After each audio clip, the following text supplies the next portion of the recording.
PPE, personal protective equipment. Who would have thought that in 2 years we'd be carrying around our masks just like we do our phones, and PPE would become the new normal?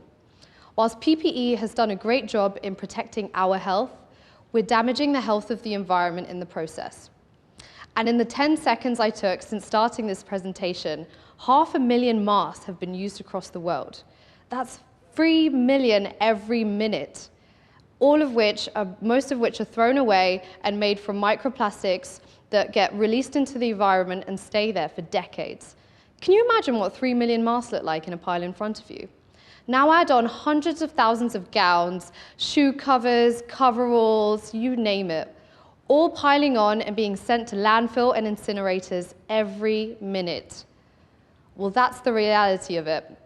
And this is an unacceptable situation. I made it my goal to stop this. My name is Radhika Srinivasan. I'm the CEO and founder of EcoTextura. And I started EcoTextura in 2019, before the pandemic, with the goal to create better and more sustainable PPE.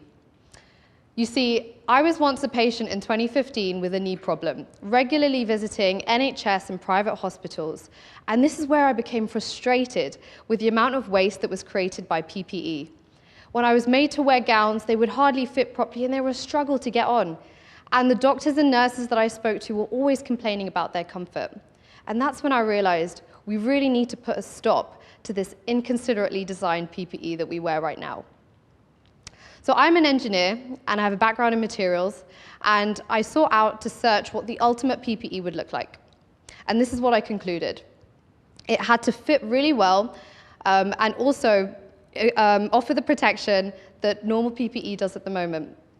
It had to be disability friendly and designed inclusively as well. And finally, it had to be designed in a way that avoids landfill, avoids incinerators, and avoids releasing microplastics into the environment.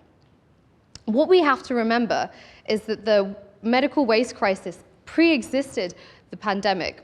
The world spent $54 billion on PPE in 2019.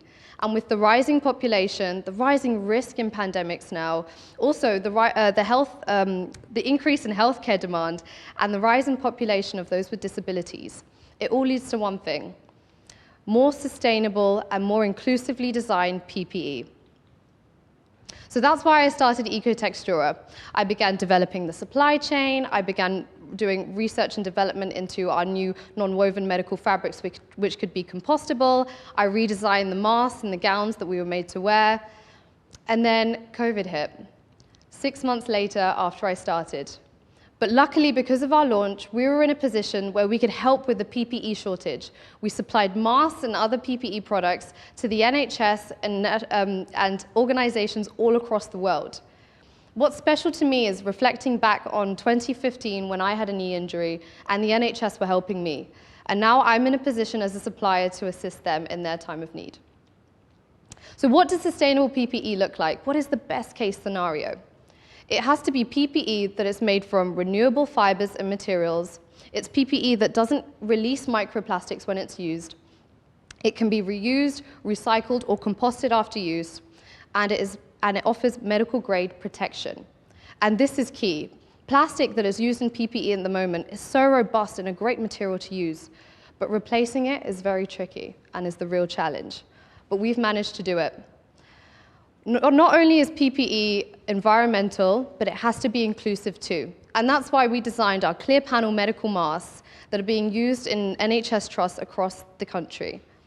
All of our other products follow this inclusivity theme as well. For example, hairnets that are designed for ethical hairstyles and more.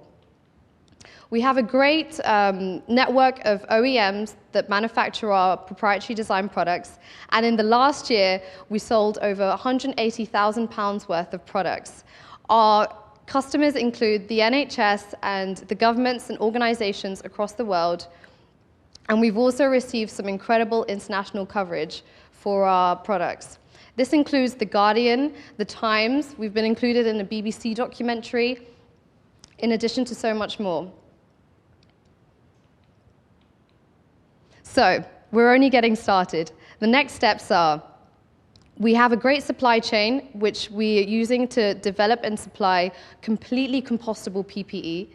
We're doing R&D into our new non-woven fabrics that are also compostable.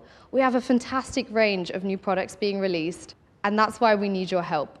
Make sure that the next mask that you buy is environmentally friendly and is from EcoTextura. If you know anyone who needs clear panel masks, recommend us. We're also looking to scale up and interested in investment opportunities. So if you think you can help, please get in touch. At EcoTextura, we want to make the sustainable choice the easy choice. Thank you.